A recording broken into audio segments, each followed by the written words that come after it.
যেখানে যেখানে আল্লাহ তাআলা পবিত্র কোরআনে বলেছেন আর রিজালু কাওয়ামুনা আলান নিসায়, পুরুষ হচ্ছে নারীদের পরিচালক। তো এখানে আল্লাহর এই নির্দেশটা, এটা কোরআনের নির্দেশ, এটা ফরজ। সেই হিসাবে কোনো ইসলামী সংগঠনে নারীরা নেতৃত্বে আসতে পারে না। আর আমরা এটা মেনে নিয়েই আমরা ঈমান এনেছি, এটা মেনে নিয়েই আমরা চলছি। কেউ কেউ সূরা নিসার 34 নং আয়াতকে উল্লেখ করে একটি যুক্তি তুলে ধরেন যে ইসলাম যেহেতু বলে যে একটি পরিবারের প্রধান একজন পুরুষ হতে হবে এবং যেহেতু একটি পরিবার একটি রাষ্ট্র বা সমাজের মৌলিক একক, তাই একটি রাষ্ট্রেও শুধুমাত্র একজন পুরুষের প্রধান হওয়া উচিত। চলুন প্রথমে আমরা সেই আয়াতটি আপনাদের পড়ে শোনাই। আল্লাহ তাআলা বলেন, পুরুষরা নারীদের কওয়াম, পুরুষরা নারীদের তত্ত্বাবধায়ক, কারণ আল্লাহ তাদের একে অপরের উপর শ্রেষ্ঠত্ব দিয়েছেন। অর্থাৎ নারী এবং পুরুষকে ভিন্ন ভিন্ন ক্ষেত্রে শ্রেষ্ঠত্ব দেয়া হয়েছে এবং পুরুষকে পরিবারের কর্তা করা হয়েছে এজন্য যে পুরুষ বা স্বামী পরিবারের সকলের ভরণ পোষণের জন্য তাদের ধন সম্পদ ব্যয় করে। সূরা নিসা আয়াত 34। এই আয়াতে আল্লাহ তাআলা পরিবার গঠনের ব্যাপারে তার নীতি বর্ণনা করেছেন। একটি পরিবার একটি রাষ্ট্রের মতো।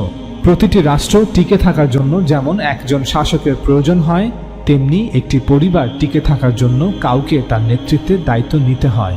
হয় স্বামীকে এই দায়িত্ব নিতে হবে অথবা স্ত্রীকে। কোরআন আমাদের জানায় যে আল্লাহ তাআলা স্বামীকে এই দায়িত্ব অর্পণ করেছেন, স্বামীকে পরিবারের কর্তা করেছেন। কোরআন বলছে যে একটি পরিবারের প্রধান হিসেবে স্বামীকে তার মেজাজ ও শারীরিক বৈশিষ্ট্যের ভিত্তিতে নির্বাচন করা হয়েছে।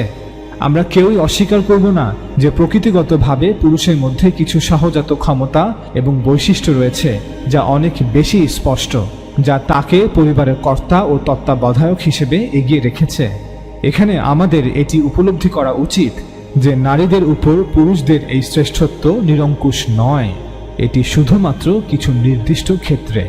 এই ক্ষেত্রগুলি পুরুষদের পরিবারের প্রধান হওয়ার অধিকার দেয়।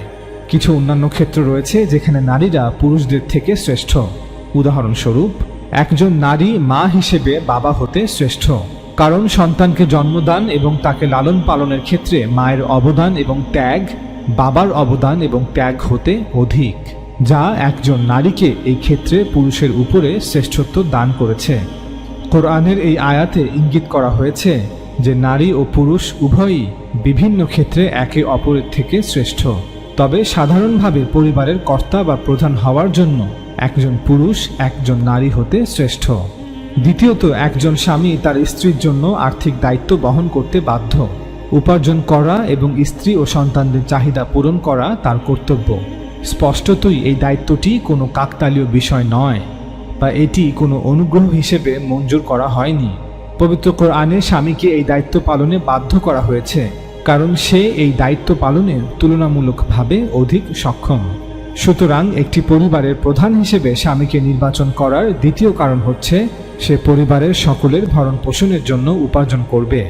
যদি কোনো পুরুষ এমনটা করতে অক্ষম হয় তবে সে পরিবারের কর্তা বা প্রধান হওয়ার যোগ্যতা হারাবে, এমনটাই স্বাভাবিক। চলুন এবার দেখি একটি রাষ্ট্রের প্রধান নির্বাচন করার ভিত্তি এবং পদ্ধতি বিষয়ে কোরআন কি বলে। কোরআন বলছে যে একটি রাষ্ট্রের প্রধান হওয়া উচিত এমন একজন ব্যক্তিকে যিনি সংখ্যাগরিষ্ঠের আস্থা অর্জন করেছেন। আল্লাহ তাআলা বলেন, আমরুহুম শুরা বাইনাহুম, অর্থাৎ মুসলমানদের কাজকর্ম তাদের পারস্পরিক পরামর্শের ভিত্তিতে পরিচালিত হয়। সূরা শুরা আয়াত 38। এগুলি মাত্র 3টি শব্দ, কিন্তু কোরআন এর মাধ্যমে পুরো ধারণাটি বিস্ময়করভাবে তুলে ধরেছে। এর অর্থ হলো মুসলমানদের যৌথ ব্যবস্থা এক ব্যক্তি বা পরিবারের ইচ্ছার উপর ভিত্তি করে নয়, বা বন্দুকধারী কিছু লোকের ইচ্ছার উপর ভিত্তি করে নয়। আল্লাহ তাআলা বলেছেন যে এখন এমনকি তিনিও আর হস্তক্ষেপ করবেন না, অর্থাৎ তিনি মুসলমানদের জন্য কোনো রাজা বা কোনো বাদশা নির্বাচন করে দেবেন না, যেমনটা তিনি বনী ইসরাঈলের ক্ষেত্রে করেছিলেন। মুসলমানদের বিষয়গুলো তাদের মতামত, তাদের সিদ্ধান্তের ভিত্তিতে হবে। তাদের নিজস্ব যৌথ ব্যবস্থা বা রাজনৈতিক শাসন ব্যবস্থা তাদেরকেই আলোচনার মাধ্যমে গঠন করতে হবে। সকল মুসলমানদের পরামর্শের মাধ্যমে একটি মুসলিম সরকার প্রতিষ্ঠিত হবে। মুসলমানদের রাজনৈতিক সমাজের নিয়ম, সমাজের প্রথা এবং ব্যবস্থাগুলি মুসলমানদের পরামর্শের মাধ্যমেই নির্ধারণ করা হবে। এই পরামর্শে প্রত্যেকের সমান অধিকার থাকবে। মুসলমানদের পরামর্শের মাধ্যমে যা করা হবে তা কেবল মুসলমানদের পরামর্শের মাধ্যমেই বাতিল করা হবে। যে কোনো ব্যবস্থায় অস্তিত্বে আনা হোক না কেন, প্রত্যেক মুসলমানের মতামত সেই ব্যবস্থার অংশ হবে, অর্থাৎ প্রত্যেক ব্যক্তি এই পরামর্শমূলক প্রক্রিয়ার অংশ হবে, প্রত্যক্ষ বা পরোক্ষভাবে যেভাবেই হোক। অধিকন্তু যদি ঐক্যমত বা সম্পূর্ণ সমঝোতার মাধ্যমে কোনো সিদ্ধান্তে পৌঁছানো না যায়, তাহলে সংখ্যাগরিষ্ঠের মতামতকে সিদ্ধান্ত হিসেবে গ্রহণ করা হবে। আপনি যদি আমরুহুম শুরা বাইনাহুম, আল্লাহ তাআলার এই নির্দেশের প্রতিটি কথাকে ভেঙে ভেঙে বোঝার চেষ্টা করেন, তবে এই আয়াত উপরে বর্ণিত সকল কথাগুলো, সকল দফা বা পয়েন্টগুলোকে অন্তর্ভুক্ত করে। আপনি যখনই বলবেন যে মুসলমানদের ব্যবস্থা পারস্পরিক পরামর্শের মাধ্যমে পরিচালনা করতে হবে, তখন এই সমস্ত দফা বা পয়েন্টগুলি এই কথার যৌক্তিক ফলাফল। যদি কোনো দেশের সংখ্যাগরিষ্ঠ মানুষ কোনো নারীকে তাদের প্রধান হিসেবে নির্বাচন করে, তবে সেই হবে তাদের সরকার প্রধান। এতে কোরআনের কোনো আপত্তি নেই। এখন আশা করি আপনাদের কাছে এটা পরিষ্কার যে যেহেতু একটি পরিবারের প্রধান নির্বাচনের মানদণ্ড রাষ্ট্রপ্রধান নির্বাচনের মানদণ্ড থেকে ভিন্ন, তাই এমনটা বলা মোটেও যৌক্তিক নয় যে সাধারণভাবে ইসলাম যেহেতু বলে যে একটি পরিবারের প্রধান একজন পুরুষ হতে হবে, তাই একটি রাষ্ট্রেও শুধুমাত্র একজন পুরুষের প্রধান হওয়া উচিত। আমাদের অনুধাবন করতে হবে যে বাস্তবতা এবং কোরআন সাক্ষী দিচ্ছে শাসন ব্যবস্থার ক্ষেত্রে একটি পরিবার কাঠামো এবং একটি রাষ্ট্র কাঠামো একটি অন্যটির থেকে মজ্জাগতভাবে আলাদা। অনেকেই বলে থাকেন যে আল্লাহ তাআলা এ পর্যন্ত কোনো নারীকেই নবী বা রাসূল করে দুনিয়াতে প্রেরণ করেননি। এ থেকে প্রমাণিত হয় যে একজন নারী নেতৃত্ব দিতে পারে না, অতএব নারী নেতৃত্ব হারাম। এর জবাব হলো, নবুয়াত কেউ অর্জন করে না, বা এটি এমন কোনো বিষয় নয় যা চেয়ে নেওয়া যায়। অর্থাৎ মহান আল্লাহ তাআলা তার হিকমা অনুযায়ী যে কোনো ব্যক্তিকে নবুয়াত দান করে থাকেন। নবুয়াত দানের বিষয়। অপরদিকে নেতৃত্ব অর্জন করতে হয়, এবং এটি এমন একটি বিষয় যা চেয়ে নেওয়া যায়। অর্থাৎ কোনো জাতিকে বা সমাজকে নেতৃত্ব দেওয়ার জন্য নিজেকে উপস্থাপন করা যায়। সুতরাং আল্লাহ কর্তৃক নবুয়াত প্রদান এবং নেতৃত্ব অর্জনকে এক করে দেখাটা অজ্ঞতার প্রমাণ। সুতরাং আমরা পরিষ্কারভাবে বলতে চাই যে রাসূল সাল্লাল্লাহু আলাইহি ওয়াসাল্লাম এমন কোনো কথা বলেননি যা প্রমাণ করে নারী নেতৃত্ব হারাম। তবে কোনো নারী নেতৃত্বের প্রধান হবেন কি হবেন না তা ঠিক করবে জনগণ। অর্থাৎ যাদের শাসন করা হবে তারা কোনো নারীকে শাসক হিসেবে গ্রহণ না করলে সে শাসক হতে পারবে না। ঠিক যেভাবে কোনো পুরুষকে শাসক হিসেবে গ্রহণ না করলে সে শাসক হতে পারবে না। অতএব কারণে আমাদের মত হচ্ছে, এখন মানুষ নির্ধারণ করবে তারা কাকে তাদের শাসক হিসেবে গ্রহণ করবে। পুরুষ নেতৃত্ব দিতে পারবে আর নারী পারবে না, এটা কোরআন সুন্নাহর বিষয়বস্তু নয়। পবিত্র কোরআন নারীদের নেতৃত্বের প্রধান করতে আদেশ, উপদেশ বা উৎসাহ কোনোটিই দেয়নি, আবার একইভাবে নিষেধও করেনি। যদি কোনো মুসলিম দেশের বা সমাজের অধিকাংশ মানুষ কোনো নারীকে নেতৃত্বের প্রধান করতে না চায়, তবে তাদের সেই অধিকার আছে এমনটা করার। একইভাবে যদি কোনো মুসলিম দেশের বা সমাজের অধিকাংশ মানুষ কোনো নারীকে নেতৃত্বের প্রধান করতে চায়, তবে তাদেরও এমনটা করার অধিকার আছে। পুরুষ ও নারী মানুষ হওয়ার ক্ষেত্রে একই মর্যাদার অধিকারী। তারা আদম ও হাওয়া আলাইহিস সালামের সন্তান। সৃষ্টিগতভাবে এবং জন্মগতভাবে তাদের মধ্যে কোনো পার্থক্য নেই। কিন্তু আল্লাহ তাআলা যখন কারো উপর কোনো দায়িত্ব অর্পণ করেন, তখন তা মূলত ওই ব্যক্তির দায়িত্ব পালন করার ক্ষমতার উপর ভিত্তি করে অর্পণ করে থাকেন। নবুয়াতকে, নবী হওয়াকে মানুষ উপাধি মনে করে। প্রকৃতপক্ষে এটি অনেক বড় একটি দায়িত্ব। আপনি একটু নিজের ঘরে বসে চিন্তা করুন, আপনাদের মধ্যে একজনকে বলা হলো যে বাহিরে বের হও এবং মানুষদেরকে বলো যে আল্লাহ আমার সাথে কথা বলেন। এরপরে বুঝতে পারবেন কত ধানে কত চাল। নবুয়তের দায়িত্ব পালন করা, নবী হওয়া কোনো সহজ কাজ ছিল না।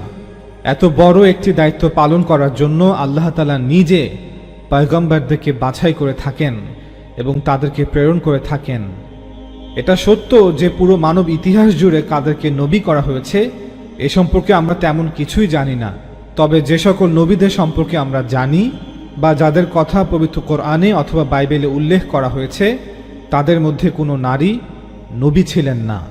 এর কারণ আর কিছুই নয় যে নবুয়াত বা নবী হওয়া একটি অনেক বড় দায়িত্ব ছিল। ঠিক এ কারণেই পরিবারের অর্থ উপার্জনের দায়িত্বভার আল্লাহ তাআলা পুরুষের উপর অর্পণ করেছেন। অর্থাৎ যখন একটি পরিবার অস্তিত্বে আসে তখন আল্লাহ তাআলা পুরুষকে দায়িত্ব দিয়েছেন, যেহেতু তার এই সক্ষমতা রয়েছে। একইভাবে পরিবারের মধ্যে নারীকে অন্য একটি দায়িত্ব দেওয়া হয়েছে, কারণ নারীর সেই সক্ষমতা রয়েছে সেই দায়িত্ব পালন করার ক্ষেত্রে। এমনটা এজন্য করা হয়নি যে নর এবং নারী তারা সমান নয়, অথবা এর অর্থ এটা নয় যে নর এবং নারীর মধ্যে সমতা বিধান নেই। মূলত আল্লাহ কর্তৃক কোনো ব্যক্তিকে দায়িত্ব ততটুকুই অর্পণ করা হবে যতটুকু বহন করার সক্ষমতা তার রয়েছে। মানুষ নবুয়াতকে একটি উপাধি মনে করে থাকে, অথবা এটিকে অধিক মর্যাদার একটি সুউচ্চ আসন মনে করে থাকে। প্রকৃতপক্ষে এটি অনেক বড় একটি বোঝা, অনেক বড় একটি দায়িত্ব।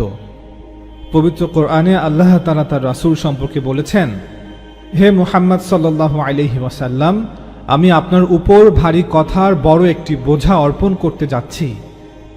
অর্থাৎ নবুয়াত, ওয়াহি অনেক বড় একটি বোঝা।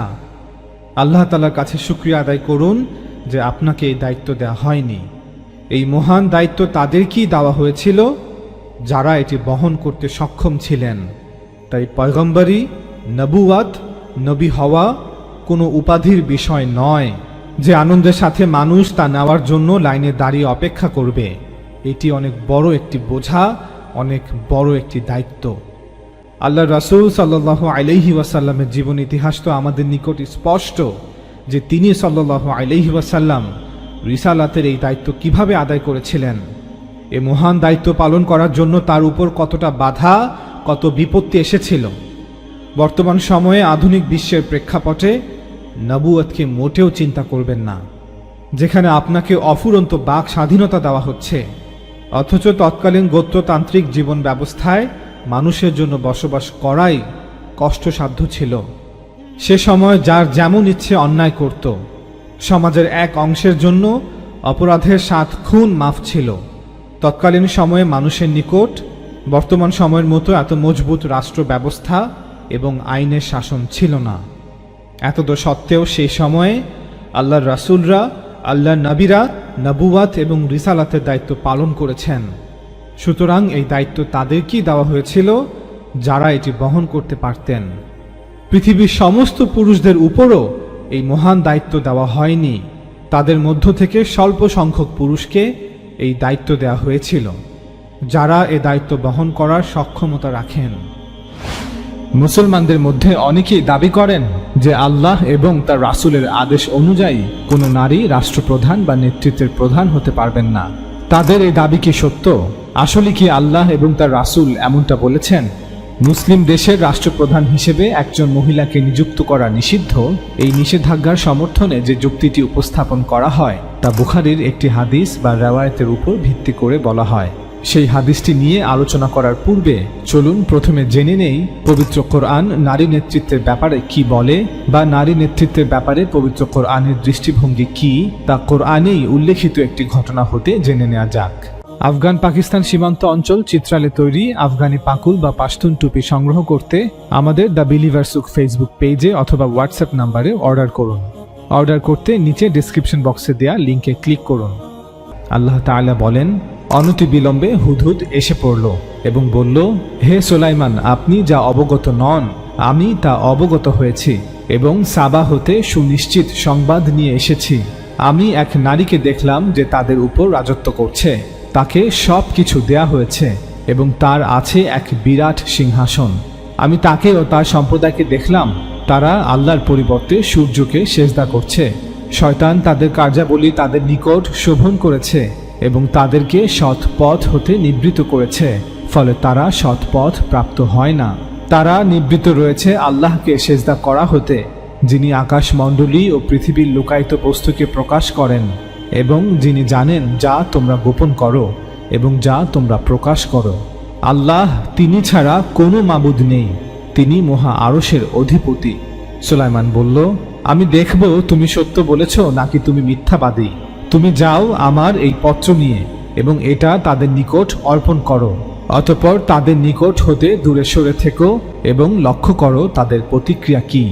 সেই নারী বলল, হে পরিষদবর্গ, আমাকে এক সম্মানিত পত্র দেয়া হয়েছে ইহা সুলাইমানের নিকট হতে, এবং ইহা দয়াময় পরম দয়ালু আল্লাহর নামে। পত্রে লেখা আছে, অহমিকা বশে আমাকে অমান্য করো না এবং আনুগত্য স্বীকার করে আমার নিকট উপস্থিত হও। সেই নারী বলল, হে পরিষদবর্গ, আমার এই সমস্যায় তোমাদের অভিমত দাও। আমি যা সিদ্ধান্ত নেই তা তো তোমাদের উপস্থিতিতেই নেই। তারা বলল, আমরা তো শক্তিশালী ও কঠোর যোদ্ধা, অর্থাৎ আমরা যুদ্ধের জন্য প্রস্তুত। তবে সিদ্ধান্ত গ্রহণের ক্ষমতা আপনারই। কি আদেশ করবেন তা আপনি ভেবে দেখুন। সে বলল, রাজা বাদশারা যখন কোনো জনপদে প্রবেশ করে তখন তাকে বিপর্যস্ত করে দেয় এবং সেখানকার মর্যাদাবান ব্যক্তিদেরকে অপদস্থ করে। এরাও এরূপই করবে। আমি তাদের নিকট উপঢৌকন পাঠাচ্ছি, দেখি দূতেরা কি বার্তা নিয়ে ফিরে আসে। অতঃপর যখন দূত সুলাইমানের নিকট এলো তখন সুলাইমান বলল, তোমরা আমাকে ধন সম্পদ দিয়ে কি সাহায্য করবে?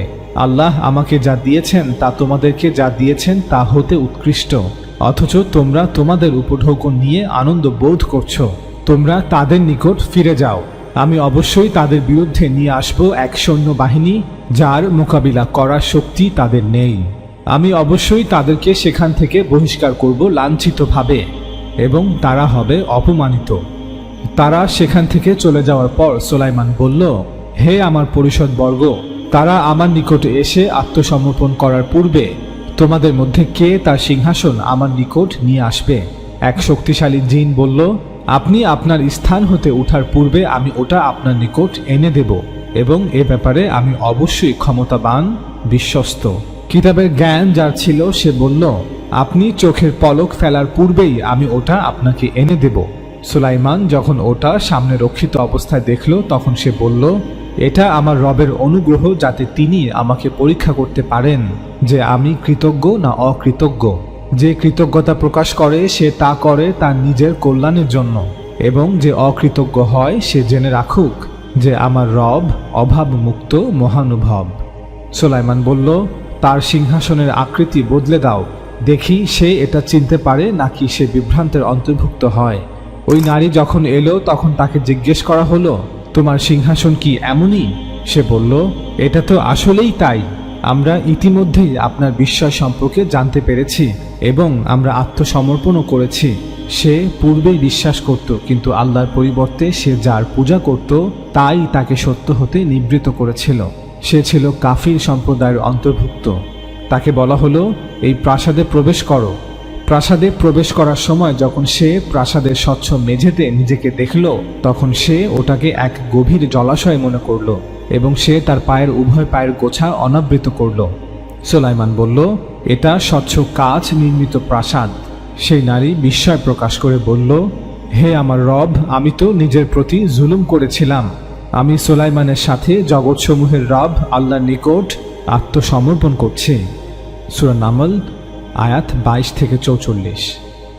তানাখ অনুসারে সুলাইমান আলাইহিসসালাম পরবর্তীতে সেবার রানী বিলকিসকে সিংহাসনচ্যুত করেননি এবং তাকে তার পরিষদবর্গদের সাথে ফিরে যাওয়ার অনুমতি দিয়েছিলেন। নারী নেতৃত্বের ব্যাপারে কোরআনের দৃষ্টিভঙ্গি কি তা কোরআনে বর্ণিত এই ঘটনা হতে আমরা খুব স্পষ্টভাবে অনুধাবন করতে পারি। 1. কোরআন খুব স্পষ্টভাবে সেবার রানী বিলকিস, তার পরিষদবর্গ এবং সেবার অধিবাসীদের শিরকযুক্ত বিশ্বাসের সমালোচনা করেছে, কিন্তু একটিবারের জন্য রানী বিলকিসের শাসক হওয়া বিষয়ে মন্তব্য করেনি, না নেতিবাচক না ইতিবাচক, অর্থাৎ এটি কোরআনের বিষয়বস্তু নয়। 2. সুলাইমান আলাইহিসসালামের পত্র পাওয়ার পর মন্ত্রী পরিষদদের সকলে যখন যুদ্ধের দিকে ঝুঁকে পড়েছিল ঠিক তখন রানী বিলকিস একজন যোগ্য শাসকের পরিচয় দিয়ে বিনয়ের সাথে সবার বিপরীত সিদ্ধান্ত নিয়েছিলেন। তিনি তার সিদ্ধান্তের পক্ষে যুক্তি উপস্থাপন করেছিলেন যে কেন তার সিদ্ধান্ত একটি সঠিক সিদ্ধান্ত। রানী বিলকিসের এই সিদ্ধান্ত পরবর্তীতে তার জাতির জন্য কল্যাণ নিয়ে আসে। তার জাতি দুনিয়া সমৃদ্ধির পাশাপাশি আখিরাতের সমৃদ্ধিও অর্জন করে। ঈমান ও ইসলামের পথ তাদের জন্য অনেক সহজ হয়ে যায়। রানীর একটিমাত্র সিদ্ধান্তের কারণে পুরো কওম ইসলামের ছায়াতলে আশ্রয় পায়। 3. সুলাইমান আলাইহিসসালাম যখন রানী বিলকিসের বুদ্ধিমত্তার পরীক্ষা নিয়েছিলেন এবং তিনি তাকে আল্লাহ প্রদত্ত ক্ষমতা ও রাজত্বের একটি নমুনা প্রদর্শন করেছিলেন, তখন এই বুদ্ধিমতী বিনয়ী রানী বিলকিস সেই পরীক্ষায়ও উত্তীর্ণ হয়েছিলেন এবং আল্লাহ তাআলার ক্ষমতার কাছে আত্মসমর্পণ করেছিলেন। 4. এই পুরো ঘটনাটিতে আল্লাহ তাআলা রানী বিলকিসকে এমনভাবে উপস্থাপন করেছেন যা একজন আদর্শ শাসকের পরিচয় বহন করে, অর্থাৎ এমন একজন শাসক যিনি সাহসী, বিচক্ষণ এবং বিনয়ী। 5. সুতরাং কোনো জাতি যদি তাদের শাসক হিসেবে কোনো নারীকে গ্রহণ করে নেয় তবে এতে কোরআনের কোনো আপত্তি নেই, যেভাবে তার আপত্তি নেই পুরুষের বিষয়ে। রাজা, রানী অথবা বর্তমান আধুনিক বিশ্বের প্রধানমন্ত্রী, রাষ্ট্রপতি কে হবেন এ বিষয়ে সিদ্ধান্ত নিবে মানুষ। শাসন যেহেতু মানুষকে করা হবে তাই মানুষই সিদ্ধান্ত নিবে অথবা পরিস্থিতি নির্ধারণ করবে কে হবে পরবর্তী শাসক। অতএব আল্লাহর দেয়া ধর্ম এবং কোরআনের বিষয়বস্তু হচ্ছে মানুষ যেন শিরক হতে বিরত থাকে, মানুষ যেন তার রবের একত্ববাদকে অস্বীকার না করে, সে যেন তার রবের প্রতি কৃতজ্ঞ ও বিনয়ী থাকে, সে যেন এই জগৎকেই একমাত্র জগৎ মনে না করে, সে যেন নৈতিকতা বা মানুষের নৈতিক মূল্যবোধগুলোকে মেনে চলে। আমরা একটু আগেই বলেছি যে মুসলিম দেশের রাষ্ট্রপ্রধান হিসেবে একজন মহিলাকে নিযুক্ত করা নিষিদ্ধ। এই নিষেধাজ্ঞার সমর্থনে যে যুক্তিটি উপস্থাপন করা হয় তা একটি হাদিস বা রেওয়ায়াতের উপর ভিত্তি করে বলা হয়।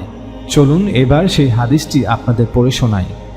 ইমাম বুখারী বলেন যে উসমান ইবনে আল হাইসাম বলেন, আমাদেরকে আউফ ইবনে আবি জামিলাহ বর্ণনা করেছেন আল হাসান থেকে যে আবু বকর রাদিয়াল্লাহু তাআলা আনহু হতে বর্ণিত, তিনি বলেন রাসূলুল্লাহ সাল্লাল্লাহু আলাইহি ওয়াসাল্লাম থেকে শ্রুত একটি বাণীর দ্বারা আল্লাহ তাআলা জঙ্গে জামালের দিন অর্থাৎ উটের যুদ্ধের দিন আমার মহা উপকার করেছেন, যে সময় আমি সাহাবায়ে কিরামের সঙ্গে মিলিত হয়ে আলী রাদিয়াল্লাহু তাআলা আনহুর বিপক্ষে এবং মা আয়েশা রাদিয়াল্লাহু তাআলা আনহার বাহিনীর সাথে জামাল যুদ্ধে শরীক হতে প্রায় প্রস্তুত হয়েছিলাম।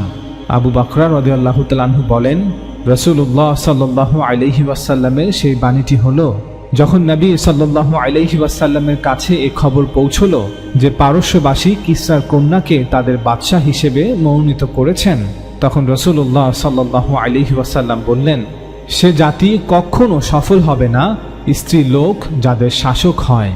যেহেতু মা আয়েশা রাদিয়াল্লাহু তাআলা আনহা নারী ছিলেন, তাই আবু বকর রাদিয়াল্লাহু তাআলা আনহু আলী রাদিয়াল্লাহু তাআলা আনহুর বিপক্ষে যুদ্ধে অংশ নেননি।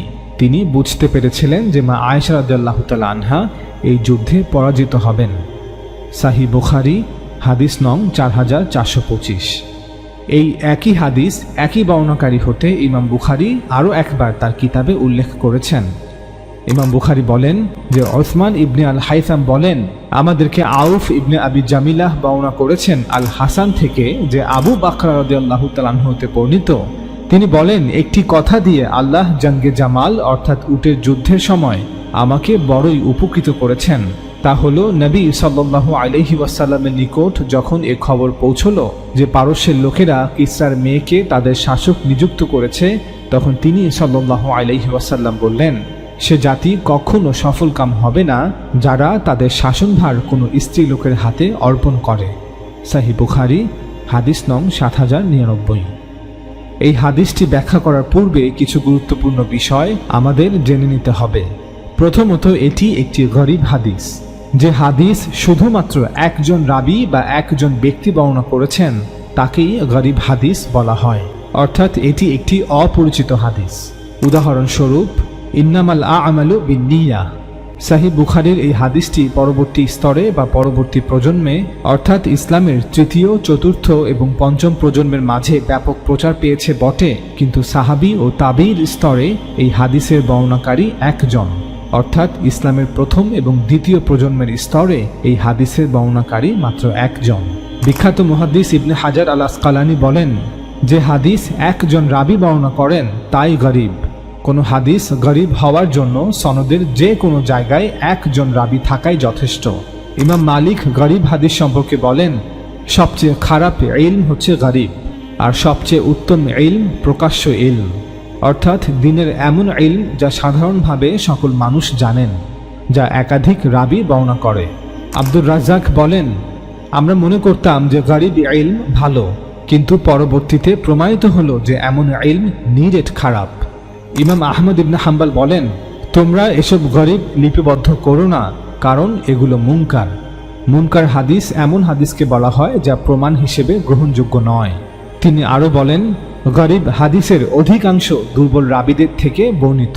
তিনি আরও বলেন, সবচেয়ে খারাপ ইলম হচ্ছে গরিব। এমন হাদিসের উপর আমলও ভরসা করা যায় না। যেহেতু এই হাদিসটি শুধুমাত্র একজন ব্যক্তি অর্থাৎ আবু বাকরা রাদিয়াল্লাহু তাআলা আনহু বর্ণনা করেছেন এবং এই হাদিসটি একই সনদ থেকে বর্ণিত হয়েছে, এবং যেহেতু এই হাদিসটি একাধিক সনদ থেকে বর্ণিত হয়নি, তাই এটি একটি গরিব হাদিস। আরেকটি গুরুত্বপূর্ণ বিষয় হলো, এই হাদিসটিতে আলোচিত বিষয়টি এত গুরুত্বপূর্ণ হওয়া সত্ত্বেও কেন অন্য সাহাবারা এটি বর্ণনা করলেন না? কেন অন্য সাহাবাদের থেকে এমন হাদিসের বর্ণনা পেলাম না? কেন এই হাদিসের একাধিক সনদ উল্লেখ নেই যে সে জাতি কখনো সফলকাম হবে না যারা তাদের শাসনভার কোনো নারীর হাতে অর্পণ করে? লক্ষ্য করবেন, এই হাদিসে উল্লেখিত কথাগুলো 36 হিজরিতে সংঘটিত জাঙ্গে জামালকে সামনে রেখে বলা হচ্ছে। অবাক করা বিষয় হলো, মা আয়েশা রাদিয়াল্লাহু তাআলা আনহার নেতৃত্বে প্রথম শ্রেণীর একাধিক সাহাবা জাঙ্গে জামালে অংশ নিয়েছেন। তারা কি জানতেন না যে মা আয়েশার সাথে আগত বাহিনী কখনো এই যুদ্ধে সফল হবে না, কারণ একজন নারী তাদের নেতৃত্ব দিচ্ছেন? একজন মুসলিম হিসেবে আমি এমনটা মোটেও বিশ্বাস করতে রাজি নই যে নারী নেতৃত্বের উপর আল্লাহর রাসূলের নিষেধাজ্ঞা থাকা সত্ত্বেও, সাবধান বাণী থাকা সত্ত্বেও জুবাইর রাদিয়াল্লাহু তাআলা আনহু এবং তালহা রাদিয়াল্লাহু তাআলা আনহুর মতো প্রথম সারির সাহাবা সহ আরও অনেক সাহাবারা একজন নারীর নেতৃত্বে অর্থাৎ মা আয়েশা রাদিয়াল্লাহু তাআলা আনহার নেতৃত্বে যুদ্ধে অংশগ্রহণ করবেন। আরেকটি বিষয় হলো, মা আয়েশা রাদিয়াল্লাহু তাআলা আনহা নিজেও কি জানতেন না যে নারীদের নেতৃত্ব দেয়া আল্লাহর রাসূল নিষিদ্ধ করেছেন? অর্থাৎ আমি বলতে চাইছি, এই হাদিসে উল্লেখিত কথাগুলোই প্রমাণ করে দিচ্ছে যে আল্লাহর রাসূল সাল্লাল্লাহু আলাইহি ওয়াসাল্লাম এই কথাগুলো বলেননি, অথবা বললেও আল্লাহর রাসূলের কথা আংশিক বিকৃত হয়েছে। আমার দাবির প্রতিটি কথা প্রমাণ করব ইনশাআল্লাহ। এখন আমরা পুরো ঘটনাটি আপনাদের সামনে তুলে ধরছি।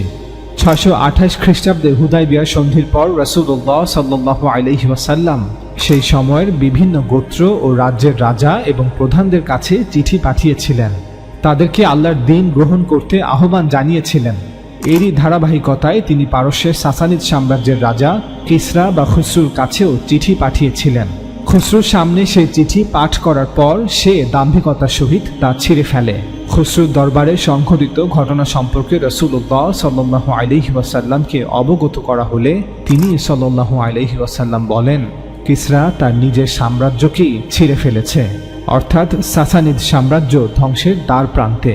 এর কিছুদিন পর বাইজেন্টাইন সাম্রাজ্যের রাজা হিরাক্লিয়াস সাসানিদ সাম্রাজ্য আক্রমণ করে। নিনেভের যুদ্ধে পরাজয়ের পর খুসরু যুদ্ধের ময়দান হতে পলায়ন করে। পরবর্তীতে খুসরুর ছেলে কাভাদ তাকে হত্যা করে। খুসরুর মৃত্যুর পর পুরো সাসানিদ সাম্রাজ্য একটি বিশৃঙ্খল গৃহযুদ্ধে পতিত হয়, যেখানে অভিজাত শ্রেণীর সবচেয়ে শক্তিশালী সদস্যরা সাসানিদ সাম্রাজ্যের বিভিন্ন অঞ্চলে তাদের স্বায়ত্তশাসন প্রতিষ্ঠা করে। আল্লাহর রাসূল যে ভবিষ্যৎবাণী করেছিলেন তা অক্ষরে অক্ষরে পূর্ণ হতে থাকে। খুসরুকে হত্যা করার পর তার ছেলে কাভাদ তার সকল ভাইদেরকে হত্যা করে সিংহাসনে বসে, কিন্তু এর কিছু মাস পরেই সে রোগাক্রান্ত হয়ে মৃত্যুবরণ করে। এক পর্যায়ে খুসরুর কন্যা বোরান সাসানিদ সাম্রাজ্যের সিংহাসনে আসীন হয়। যখন নবী সাল্লাল্লাহু আলাইহি ওয়াসাল্লামের কাছে এ খবর পৌঁছলো যে পারস্যবাসী কিসরার কন্যাকে তাদের বাদশাহ হিসেবে বাছাই করেছে, তখন তিনি সাল্লাল্লাহু আলাইহি ওয়াসাল্লাম হয়তো বলেছিলেন, একজন নারীর দ্বারা শাসিত এই লোকেরা কখনোই সফল হবে না। অর্থাৎ পারস্যবাসী একজন নারী দ্বারা শাসিত হলেও সে জাতি কখনো সফল হবে না। সত্যকে অস্বীকার করার পর এখন তারা যতই চেষ্টা করুক, সাসানিদ সাম্রাজ্য আর কখনোই সফল হতে পারবে না। যে আগুন তাদের ঘরে লেগেছে তা আর কখনোই নির্ভার নয়। আমাদের মতে রাসূল সাল্লাল্লাহু আলাইহি ওয়াসাল্লাম সাসানিদ সাম্রাজ্য এবং খুসরুর কন্যা বোরানকে নিয়ে এমন কিছু একটা বলেছিলেন যা পরবর্তীতে সাহাবী আবু বাকরা রাদিয়াল্লাহু তাআলা আনহু অথবা অন্যান্য রাবীদের মধ্যে কোনো একজন রাবী রাওয়াতটি বর্ণনা করার সময় ভুল করেছেন এবং হাদিসে শব্দগুলো বিকৃত হয়ে এসেছে যে সে জাতি কখনো সফল হবে না নারী যাদের শাসক হয়। কেউ হয়তো বলার চেষ্টা করতে পারেন যে না, মা আয়েশা তার সৈন্যবাহিনীকে নেতৃত্ব দেননি, বরং জুবাইর রাদিয়াল্লাহু তাআলা আনহু এবং তালহা রাদিয়াল্লাহু তাআলা আনহু নেতৃত্ব দিয়েছিলেন। তাদের বলবো, দয়া করে ইতিহাসের স্পষ্ট অধ্যায়কে এড়িয়ে যাবেন না। যদি কেউ ইতিহাসকে এড়িয়ে যাওয়ার চেষ্টা করেন তবে তাদের বলবো, বুখারীর এই দুটি হাদিসই বলা হচ্ছে যে মা আয়েশা রাদিয়াল্লাহু তাআলা আনহার নেতৃত্বেই তারা ইরাকে বসরা গিয়েছিলেন। মা আয়েশা তাদের নেতৃত্ব দিয়েছিলেন। এজন্যই আবু বাকরা রাদিয়াল্লাহু তাআলা আনহু বলেছিলেন যে রাসূলুল্লাহ সাল্লাল্লাহু আলাইহি ওয়াসাল্লাম থেকে শ্রুত একটি বাণীর দ্বারা আল্লাহ জঙ্গে জামালের দিন আমার মহা উপকার করেছেন। যে সময় আমি সাহাবায়ে কিরামের সঙ্গে মিলিত হয়ে আলী রাদিয়াল্লাহু তাআলা আনহুর বিপক্ষে এবং মা আয়েশার বাহিনীর সাথে জামাল যুদ্ধে শরীক হতে প্রায় প্রস্তুত হয়েছিলাম। আবু বাকরাহ রাদিয়াল্লাহু তাআলা আনহু বলেন, রাসূলুল্লাহ সাল্লাল্লাহু আলাইহি ওয়াসাল্লামের সেই বাণীটি হলো, যখন নবী সাল্লাল্লাহু আলাইহি ওয়াসাল্লামের কাছে এই খবর পৌঁছলো যে পারস্যবাসী কিসরার কন্যাকে তাদের বাদশা বাছাই করেছে, তখন তিনি সাল্লাল্লাহু আলাইহি ওয়াসাল্লাম বললেন, সে জাতি কখনো সফল হবে না স্ত্রী লোক যাদের শাসক হয়। এই হাদিসের বিষয়ে আমাদের মত দুটি। এক, হয় এই পুরো হাদিসটি মিথ্যা, অর্থাৎ সাহাবী আবু বাকরাহ রাদিয়াল্লাহু তাআলা আনহু 36 হিজরিতে জঙ্গে জামালকে সামনে রেখে এমন কোনো কথাই বলেননি। আমরা বলতে চাচ্ছি এই পুরো হাদিসটি উদ্দেশ্য প্রণোদিত, অর্থাৎ এমন একটি হাদিস অস্তিত্বে আনা হয়েছে মা আয়েশা রাদিয়াল্লাহু তাআলা আনহাকে কটাক্ষ করার উদ্দেশ্যে। এমনটা কারা করতে পারে? এর উত্তর, যারা মা আয়েশা রাদিয়াল্লাহু তাআলা আনহাকে পছন্দ করে না। আশা করি আপনারা নিশ্চয়ই জানেন কারা মা আয়েশা রাদিয়াল্লাহু তাআলা আনহাকে পছন্দ করে না এবং কারা সাহাবাদের মধ্যে পার্থক্য সৃষ্টি করে। 2, এমনটাও হতে পারে সাহাবী আবু বাকরাহ রাদিয়াল্লাহু তাআলা আনহু উনি আল্লাহ রাসূল সাল্লাল্লাহু আলাইহি ওয়াসাল্লামের একটি কথাকে ভুলভাবে বুঝেছেন এবং ভুলভাবে কিয়াস করেছেন। অর্থাৎ রাসূল সাল্লাল্লাহু আলাইহি ওয়াসাল্লাম নির্দিষ্টভাবে সাসানিদ সাম্রাজ্যকে উদ্দেশ্য করে বলেছেন যে একজন নারীর দ্বারা শাসিত এই লোকেরা কখনোই সফল হবে না, অর্থাৎ পারস্য জাতি আর সফল হতে পারবে না, তাদের ধ্বংস নিশ্চিত। যদিও তারা পুরুষ উত্তরাধিকার না পেয়ে এখন একজন নারীকে সিংহাসনে বসিয়েছে। হয়তো আবু বাকরাহ রাদিয়াল্লাহু তাআলা আনহু রাসূল সাল্লাল্লাহু আলাইহি ওয়াসাল্লামের এই কথাটিকে নারী নেতৃত্বকে নিষিদ্ধ মনে করে তা মা আয়েশা রাদিয়াল্লাহু তাআলা আনহার উপর প্রয়োগ করেছেন। এই দুটি সম্ভাবনাই যৌক্তিক, তবে আমার কাছে প্রথম মতটির সম্ভাবনা বেশি। কারণ আল্লাহ রাসূল সাল্লাল্লাহু আলাইহি ওয়াসাল্লাম পূর্বেই ভবিষ্যৎবাণী করেছিলেন যে সাসানিদ সাম্রাজ্যের রাজা কিসরা আল্লাহর বার্তাবাহকের চিঠি ছিঁড়ে ফেলে সে তার নিজের সাম্রাজ্যকেই ছিঁড়ে ফেলেছে, তার সাম্রাজ্য ধ্বংস হবেই। আমরা একটু আগেই বলেছি যে খুসরুর কন্যা বোরান ক্ষমতায় আসার আগেই সাসানিদ সাম্রাজ্য একটি বিশৃঙ্খল গৃহযুদ্ধে পতিত হয়েছিল। ফলে বিভিন্ন অঞ্চলে বিভিন্ন অভিজাত শ্রেণী তাদের স্বায়ত্ত শাসন প্রতিষ্ঠা করেছিল, অর্থাৎ চিঠির মতোই সাসানিদ সাম্রাজ্য টুকরো টুকরো হয়ে গিয়েছিল। খুসরুর কন্যা বোরানের রাজত্ব 1 বছর 4 মাস অথবা 2 বছর ব্যাপী স্থায়ী ছিল। মুসলিম ঐতিহাসিক তাবারির মতে বোরান 2 দফায় মোট 16 মাস রাজত্ব করেছিলেন। ইতিহাসবিদদের মতে বোরান তার রাজত্বকালে সাসানীয় সাম্রাজ্যকে সবচেয়ে বৃহদাকার উপনিবেশ উপহার দিয়েছিলেন। বোরান যখন সিংহাসনে আরোহণ করেন তখন তিনি ফারুক হারমিজকে সাম্রাজ্যের মুখ্যমন্ত্রী নিযুক্ত করেন। তারপরে তিনি ন্যায় বিচার, অবকাঠামো পুনর্গঠন এবং কর কমিয়ে ও মুদ্রা তৈরি করে ইরানে স্থিতিশীলতা আনার চেষ্টা করেছিলেন। অভিজাত শ্রেণী এবং ধর্মযাজকরা তার শাসন মেনে নিয়েছিল। সাসানিদ সাম্রাজ্যে তার নারী হওয়া নিয়ে কোনো বিরোধিতা করা হয়নি, তবে তাকে 630 খ্রিস্টাব্দে ক্ষমতাচ্যুত করা হয়েছিল এবং খুসরু বোনের পুত্র সাপুরি শাহবারাজকে ইরানের শাহ করা হয়েছিল। কিন্তু কিছুদিন পর বোরানের ছোট বোন আজারমিদোখতকে সাসানিদ সাম্রাজ্যের শাসক করা হয়। পরবর্তীতে আজারমিদোখতকে অল্প সময়ের মধ্যেই সেনাপতি রুস্তম হত্যা করে এবং 631 খ্রিস্টাব্দের জুন মাসে পুনরায় বোরানকে সিংহাসনে আসীন হতে সে সহায়তা করে। বোরান রুস্তমের কাছে সাম্রাজ্যের অবস্থা সম্পর্কে অভিযোগ করে যে পুরো সাম্রাজ্য দুর্বল এবং অবক্ষয়ের অবস্থায় আছে। বোরান খুবই বুদ্ধিমত্তার সাথে রুস্তমকে রাজ্যের সকল বিষয়গুলি পরিচালনা করার জন্য আমন্ত্রণ জানায় এবং তাকে সামগ্রিক ক্ষমতা গ্রহণ করার অনুমতিও দেয়, অর্থাৎ তাদের মধ্যে একটি সমঝোতা চুক্তি হয়। বোরান সাসানিদ সাম্রাজ্যের রানী হলেও তিনি রুস্তমকে দেশের নেতা এবং সামরিক কমান্ডার হিসেবে ঘোষণা করেছিলেন। পরবর্তীতে বোরান বাইজেন্টাইন সাম্রাজ্যের সাথে একটি ভালো সম্পর্ক স্থাপন করেছিলেন। তিনি সম্রাট হেরাক্লিয়াসের কাছে দূত প্রেরণ করেছিলেন, যার নেতৃত্বে ছিল ইরানি গির্জার বিশিষ্ট ধর্মযাজকরা। হেরাক্লিয়াস বোরানের দূতদের বন্ধুত্বপূর্ণভাবে গ্রহণ করেছিলেন পরের বছরই সাসানিদ সাম্রাজ্যের রাজধানী টেসেফনে বিদ্রোহ শুরু হয়। সাম্রাজ্যের সেনাবাহিনী রুস্তমের প্রতি অসন্তুষ্টি প্রকাশ করে। এক পর্যায়ে পিরোজ খসরু বোরানকে শ্বাসরোধ করে হত্যা করে। পরবর্তীতে রুস্তম এবং পিরোজ খসরু রাজ্যের ক্ষয়িষ্ণু অবস্থা দেখে একসঙ্গে কাজ করতে সম্মত হয়। অতঃপর তারা দুজন মিলে বোরানের ভাগ্নে ইয়াজদেগার্দকে সিংহাসনে বসান এবং গৃহযুদ্ধের অবসান ঘটান। কিন্তু শেষ রক্ষা আর হয়নি। ইয়াজদেগার্দের সিংহাসন আরোহণের 1 বছর পর পারস্য সাম্রাজ্যে মুসলমানরা খলিফা আবু বকর রাদিয়াল্লাহু তাআলা আনহু-এর অধীনে সামরিক অভিযান চালায়। 637 খ্রিস্টাব্দে খলিফা ওমর রাদিয়াল্লাহু তাআলা আনহু-এর শাসনামলে মুসলমানরা সাসানিদ সাম্রাজ্যের রাজধানী টেসেফন জয় করে। অতঃপর 651 খ্রিস্টাব্দে ইয়াজদেগার্দের পতন হয়, যার ফলে পুরো পারস্য সাম্রাজ্য ইসলামী খেলাফতের অধীনে চলে আসে। রাসূলুল্লাহর সময়ে সাসানিদ সাম্রাজ্যের ক্ষমতার দ্রুত পালাবদল এবং অভ্যন্তরীণ গৃহযুদ্ধের পুরো অধ্যায়টি আপনাদের সামনে তুলে ধরলাম, যাতে এটা প্রমাণ করা যায় যে বুখারীর এই হাদিসটি আংশিক বিকৃত অবস্থায় লিপিবদ্ধ করা হয়েছে, অর্থাৎ সাহাবী আবু বকর রাদিয়াল্লাহু তাআলা আনহু অথবা অন্যান্য রাবীদের মধ্যে কোনো একজন রাবী রিওয়ায়াতটি বর্ণনা করার সময় ভুল করেছেন এবং হাদিসে শব্দগুলো বিকৃত হয়ে এসেছে যে সে জাতি কখনো সফল হবে না স্ত্রীলোক যাদের শাসক হয়। ইতিহাসের এই অধ্যায় হতে প্রাপ্ত প্রমাণগুলো হলো: 1. বোরান ক্ষমতায় আসীন হওয়ার পূর্বেই সাসানিদ সাম্রাজ্য ধ্বংসের দ্বার প্রান্তে ছিল। বোরান ক্ষমতায় আসার আগেই সাসানিদ সাম্রাজ্য একটি বিশৃঙ্খল গৃহযুদ্ধে পতিত হয়েছিল। ফলে বিভিন্ন অঞ্চলে বিভিন্ন অভিজাত শ্রেণী তাদের স্বায়ত্তশাসন প্রতিষ্ঠা করে। আর সবচেয়ে বড় সত্যটি হচ্ছে, বোরান ক্ষমতায় না আসলেও সাসানিদ সাম্রাজ্য আর সফল হতে পারত না। আল্লাহ রাসূল সাল্লাল্লাহু আলাইহি ওয়াসাল্লাম সাসানিদ সাম্রাজ্যের বিফল হওয়ার ঘোষণা আগেই দিয়েছিলেন, অর্থাৎ সাসানিদ সাম্রাজ্য ধ্বংস হওয়ার সাথে বোরানের ক্ষমতায় আসীন হওয়ার কোনো সম্পর্ক নেই। 2. বোরান ক্ষমতায় আসার পর সাসানিদ সাম্রাজ্যের অভ্যন্তরীণ রাজনীতিতে বিশৃঙ্খলার পরিবর্তে উল্টো স্থিতিশীলতা ফিরে আসে। ইতিহাসবিদদের মতে সে তার রাজত্বকালে সাসানীয় সাম্রাজ্যকে সবচেয়ে বৃহদাকার উপনিবেশ উপহার দিয়েছিল। 3. সাসানিদ সাম্রাজ্য ধ্বংস হওয়ার জন্য বোরান দায়ী ছিল না, বরং তার পিতা খসরুর অহংকার আর দাম্ভিকতা। 4. আল্লাহ রাসূল সাল্লাল্লাহু আলাইহি ওয়াসাল্লাম নিজেই ঘোষণা করেছেন যে কেন সাসানিদ সাম্রাজ্য ধ্বংস হবে, আর সেটি ছিল আল্লাহর বার্তাকে অস্বীকার করে রাসূলের চিঠিকে ছিঁড়ে ফেলা।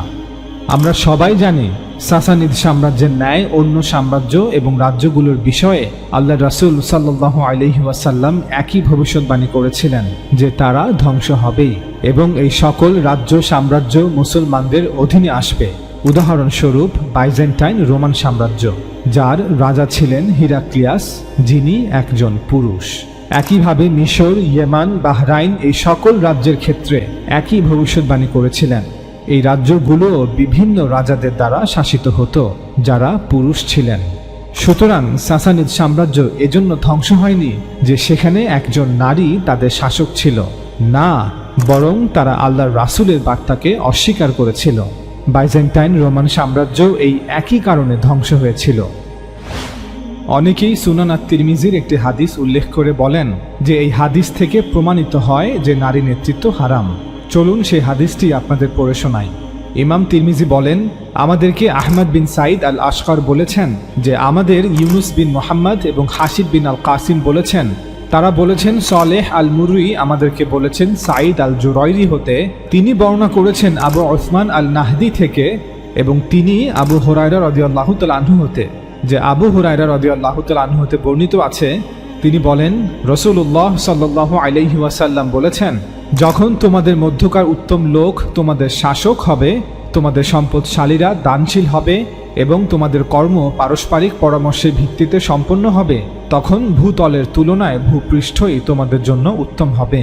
আর যখন তোমাদের মধ্যকার খারাপ লোক তোমাদের শাসক হবে, তোমাদের সম্পদশালীরা কৃপণ হবে এবং তোমাদের কার্যবলী তোমাদের নারীদের উপর ন্যস্ত করা হবে, তখন ভূতলই ভূপৃষ্ঠের তুলনায় তোমাদের জন্য উত্তম হবে, অর্থাৎ তখন জীবনের চেয়ে মৃত্যুই উত্তম। এই হাদিসটি বর্ণনা করার পর ইমাম তিরমিজি বলেন, আবু ঈসা বলেন এই হাদিসটি গরীব। আমরা শুধুমাত্র সালেহ আল মুররির সূত্রেই এই হাদিসটি জেনেছি। সালেহ বর্ণিত রাওয়ায়াত অত্যন্ত গরীব, যার কোনো সমর্থক পাওয়া যায় না। তিনি সজ্জন হলেও হাদিসের ব্যাপারে তাকে অনুসরণ করা যায় না। আমরা প্রথম পর্বেই বলেছি যে গরিব হাদিস প্রমাণ হিসেবে গ্রহণযোগ্য নয়। যেহেতু এই হাদিসের মান দাইফ, অর্থাৎ এটি একটি দুর্বল হাদিস, তাই এমন হাদিস প্রমাণ হওয়ার যোগ্যতা হারিয়েছে। সর্বশেষে সুনান তিরমিজির এই গরিব হাদিসটির ব্যাপারে একটি কথাই বলবো। একজন মুসলমানের জন্য, একজন ইমানদার মুমিনের জন্য ভূতল ভূপৃষ্ঠ হতে সর্বদাই উত্তম। আল্লাহ রাসূল সাল্লাল্লাহু আলাইহি ওয়াসাল্লামের শিক্ষা অনুযায়ী জমিনের শাসক উত্তম লোক হোক অথবা খারাপ লোক, একজন ইমানদার মুসলমানের জন্য মৃত্যুর পরের বারজাখের জগৎ এই দুনিয়ার জগৎ হতে উত্তম। সুতরাং এই হাদিসটি আল্লাহ রাসূল সাল্লাল্লাহু আলাইহি ওয়াসাল্লামের শিক্ষার বিপরীত। সুতরাং আমরা পরিষ্কারভাবে বলতে চাই যে রাসূল সাল্লাল্লাহু আলাইহি ওয়াসাল্লাম এমন কোনো কথা বলেননি যা প্রমাণ করে নারী নেতৃত্ব হারাম। তবে কোনো নারী নেতৃত্বের প্রধান হবেন কি হবেন না তা ঠিক করবে জনগণ, অর্থাৎ যাদের শাসন করা হবে তারা কোনো নারীকে শাসক হিসেবে গ্রহণ না করলে সে শাসক হতে পারবে না। ঠিক যেভাবে কোনো পুরুষকে শাসক হিসেবে গ্রহণ না করলে সে শাসক হতে পারবে না।